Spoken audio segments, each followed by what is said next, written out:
વડોદરાના જાંબુઆ બ્રિજ નજીક બુધવારે રાત્રે એક અત્યંત હૃદય કંપાવનારી હિટ એન્ડ રનની ઘટના સામે આવી છે। પુત્ર સાથે એક્ટિવા પર નીકળેલા આંગણવાડી સુપરવાઇઝર જાગૃતિબેન પંડ્યાનું લક્ઝરી બસની અડફેટે આવતા કમકમાટી ભર્યું મોત નીપજ્યું છે।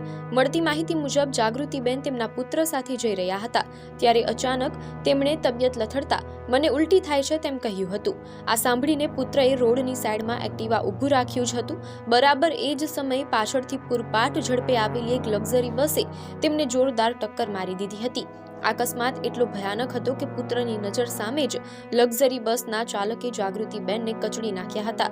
અકસ્માત સર્જ્યા બાદ બસ ચાલક માનવતા નેવી મૂકીને પોતાના વાહન સાથે અંધારાનો લાભ ઉઠાવી ઘટના સ્થળેથી ફરાર થઈ ગયો હતો।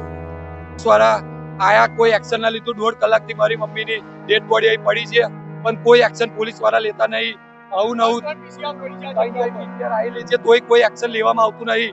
પોલીસ વાળા હાથ પર હાથ ધરીને ઊભા છે, કોઈ કશું બોલતું નહીં, કોઈ કશો જવાબ નહીં આલતું કે શું કરવું છે આગળ।